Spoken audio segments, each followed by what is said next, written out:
நம் தேவனாகிய இயேசு கிறிஸ்துவினால் உங்களுக்கு கிருபையும் சமாதானமும் சந்தோஷமும் உண்டாவதாக. இன்றைக்கு நாம நிதானித்து அறிய வேண்டிய வேத பகுதியானது பிரசங்கி 3வது அதிகாரம் வசனம் 12. எக்லெசியஸ் சாப்டர் 3 verse 12. மகிழ்ச்சியாயிருப்பதும் உயிரோடு இருக்கையில் நன்மை செய்வதுமே அல்லாமல் வேறொரு நன்மையும் மனுஷனுக்கு இல்லை என்று அறிந்தேன். சாலமோன் தேவன் அருளி செய்த ஞானத்தினாலும் தன்னுடைய அனுபவத்தின் முதிர்ச்சியிலும் பக்குவத்திலும் வெளிப்படுத்தின வார்த்தைகளாகவே பிரசங்கியின் புஸ்தகம் இருக்கு. அதுல இந்த வார்த்தைகள் குறிப்பாக ஒரு மனுஷனுக்கு நன்மைங்கிறது அவன் மகிழ்ச்சியா இருப்பதும் உயிரோடு இருக்கிற நாட்கள்ல நன்மை செய்வதுமே அல்லாம வேறு ஒன்னும் இல்லைங்கிறத சொல்றாரு. அப்படி மகிழ்ச்சியா இருப்பதுங்கிறது எந்த நேரத்திலையும் எல்லா சமயத்திலையும் சாத்தியமானா அப்படி இருக்கிறதுக்கான வாய்ப்பு இல்ல. மனிதனாக எல்லாருக்குமே கவலையும் சஞ்சலமும் வரும். அப்படி இருப்பது தவறல்ல. அப்படி இருக்கும்போது அதுல இருந்து உடனே மீண்டு வந்து நம்முடைய மகிழ்ச்சியை காத்து கொள்ள முடியுமா? அது முடியுங்கிறதுனாலதான் சாலமோன் இங்க எழுதியிருக்கிறாரு. அது சாத்தியம்னு சொல்லி பவுலடியாரும் பிலிப்பியர் 4வது அதிகாரம் 4வது வசனத்துல சொல்றாரு இல்லையா, கர்த்தருக்குள் எப்பொழுதும் சந்தோஷமாயிருங்கள் என்று மறுபடியும் சொல்லுகிறேன். அப்போ நாம மகிழ்ச்சியாகவும் சந்தோஷமாகவும் இருக்கிறதுக்கான ஒரே வழி கர்த்தருடைய சமூகம். கர்த்தருக்குள்ளார நாம எப்பொழுதுமே சந்தோஷமா இருக்க முடியும். இது எப்படி சாத்தியப்படும்னா, நாம கர்த்தரோடு இருக்கிற அனுபவத்துல தேர்ச்சி பெறும்போது, கர்த்தரோடு வளர்கிற அனுபவத்துல தேர்ச்சி பெற்று கொண்டு வந்தோமே ஆனால் இந்த சந்தோஷத்தை நம்மால காத்து கொள்ள முடியும். அதனால்தான் பவுலடியார் அநேக வசனங்கள் இப்படியாக எழுதியிருக்கிறாரு. 1 தெசலோனிக்கேயர் 5வது அதிகாரம் 16வது வசனத்துல எப்பொழுதும் சந்தோஷமா இருங்கள். அப்படியாக எப்பொழுதும் சந்தோஷமா இருக்கணும்னா அது கர்த்தருடைய நடத்துதலை புரிந்து கொள்ளும் போதே சாத்தியமாகும். நாம பார்த்த பிரதான வசனத்திற்கு முன்பாக கொடுக்கப்பட்ட 11வது வசனத்துல கூட அவர் சகலத்தையும் அதினதின் காலத்திலே நேர்த்தியாக செய்திருக்கிறார்னு குறிப்பிடப்பட்டிருக்கு. அப்படியாக தேவன் எல்லாவற்றையும் அதினதின் காலத்துல நேர்த்தியாக செய்து முடிப்பாரு. அது நமக்கு முதலாவதாக தெளிவா புரியணும். ஏன்னா நம்மளுடைய மகிழ்ச்சியை எதனால் நம்மளால காத்துக்கொள்ள முடியறதில்ல.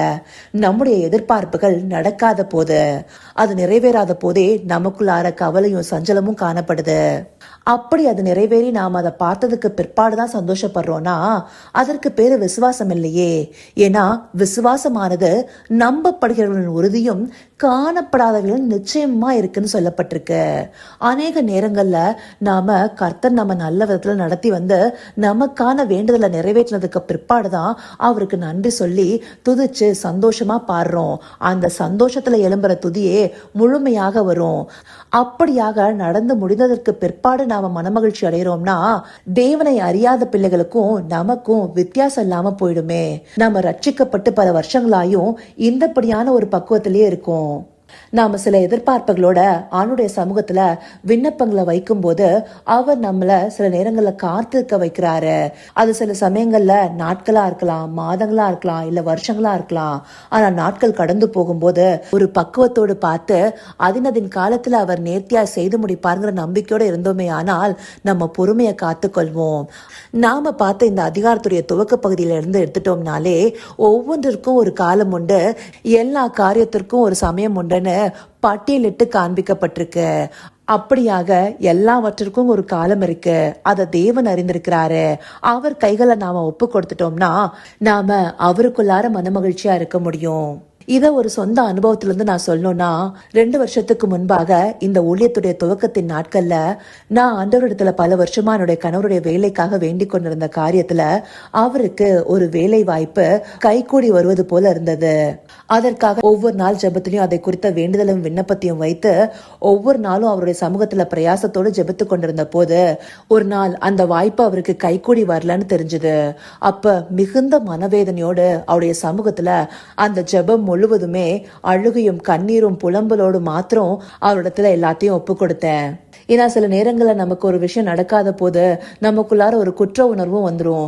நாம ஏதோ தப்பு செஞ்சிருக்கோம், அதனால தேவன் நம்ம மேல கோபமா இருக்காருன்னு சொல்லிட்டு அந்தபடியாக என்னிடத்துல ஏதாவது தவறு இருக்கான்னு அவர் இடத்துல கேட்டுக்கொண்டிருந்தேன். அப்போ அந்த ஜெபத்துடைய முடிவுல எனக்குள்ளார ஒரு சமாதானம் நிரம்பிச்சு. அதற்கு பிற்பாடு உள்ளத்தின் ஆழத்திலிருந்து ஏசாயா 54வது அதிகாரம் படிக்கணும்னு சொல்லி வந்தது. அன்றைக்கான தியான பகுதின்னு நான் நினைச்சேன். ஆனா அதை எடுத்த போது ஆண்டவர் இஸ்ரவேலை ஒரு பெண்ணாக உருவகப்படுத்தி ஆறுதலாக பேசின வார்த்தைகள் காணப்பட்டது. அந்த வார்த்தை ஒவ்வொன்றுமே எனக்கு ஆறுதல் கொடுத்துச்சு. ஆண்டவர் சில நேரங்கள்ல ஒரு வசனத்தின் மூலமாக தேற்றுவாரு, ஒரு அதிகாரத்தையே கொடுத்து ஆறுதல் சொல்வாரான்னு சொல்லிட்டு அன்னைக்கு அவருடைய அன்பு என்ன மிகவும் நெகிழ்ச்சி அடைய வச்சது. அதற்கு பிற்பாடு நாட்கள் கடந்து வரும்போது ஆண்டவர் எது நடத்தினாலும் அதற்கு ஒரு காரியம் இருக்கும். அவர் அதனதின் காலத்துல நேர்த்தியா செய்து முடிப்பாரு. நமக்கு காத்திருப்பு அவசியமா இருக்கு. அதே போல அவர் என்ன செய்தாலும் அது நன்மைக்காகவே இருக்கும். சில நேரங்கள்ல நாம தவறு செய்தா கூட அதை தேவன் சிற்சித்து புடமிட்டு மாற்றி கொண்டு வருவாரு. அதனால எல்லாமே நன்மைக்காகவேங்கிறது புரிய ஆரம்பிச்சது. முக்கியமா ரோமர் 8வது அதிகாரம் 28வது வசனம் ஆழமா இதயத்திற்குள்ளார இருந்து கிரியை செய்தது. அன்றியும் அவருடைய தீர்மானத்தின்படி அழைக்கப்பட்டவர்களாய் தேவனிடத்தில் அன்புகளுக்கு சகலமும் நன்மைக்கு ஏதுவாக நடக்கிறது என்று அறிந்திருக்கிறோம். அப்படி நாம உண்மையாகவே தேவனிடத்தில் அன்பு கூர்ந்து அவரை பற்றி கொண்டவர்களாக காணப்படும் போது அவர் சகலத்தையும் நன்மைக்கு ஏதுவாகவே நடத்துறாருன்னு புரிஞ்சது. என்னுடைய எதிர்பார்ப்பு உடனே நடக்கலன்னா அது தேவனுக்கு விருப்பம் இல்லையோ, இல்ல தேவன் என்ன அதை காத்திருக்க செய்யறாரோ, அது எதுவா இருந்தாலும் பரவாயில்ல, நான் மகிழ்ச்சியோடு அவரை துதிக்கிறதா முக்கியம்னு புரிஞ்சுது. தாவீது ராஜாவை எடுத்துக்கொண்டோமே ஆனால் அவர் பல கடினமான சூழ்நிலை கடந்து வந்திருக்கிறாரு.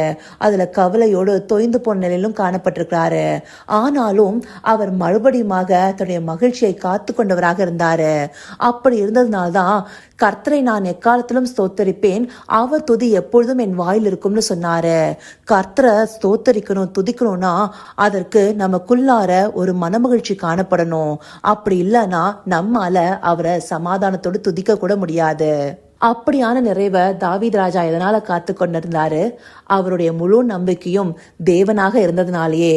அப்படி தேவனையே முழு நம்பிக்கையாக நாம கொண்டிருந்தோமே ஆனால் நம்மால நம்முடைய சந்தோஷத்தை காத்து கொள்ள முடியும். அடுத்தபடியாக உயிரோடு இருக்கையில நன்மை செய்வது. புதிய ஏற்பாடு நிருபங்கள் அதிகமாக நற்கிரியை பற்றியும் நன்மை செய்வதை பற்றியும் நமக்கு விளக்கி காண்பிக்குது. நாமும் அநேக வேத பகுதிகளில் இதை தெளிவா பார்த்திருக்கிறோம்.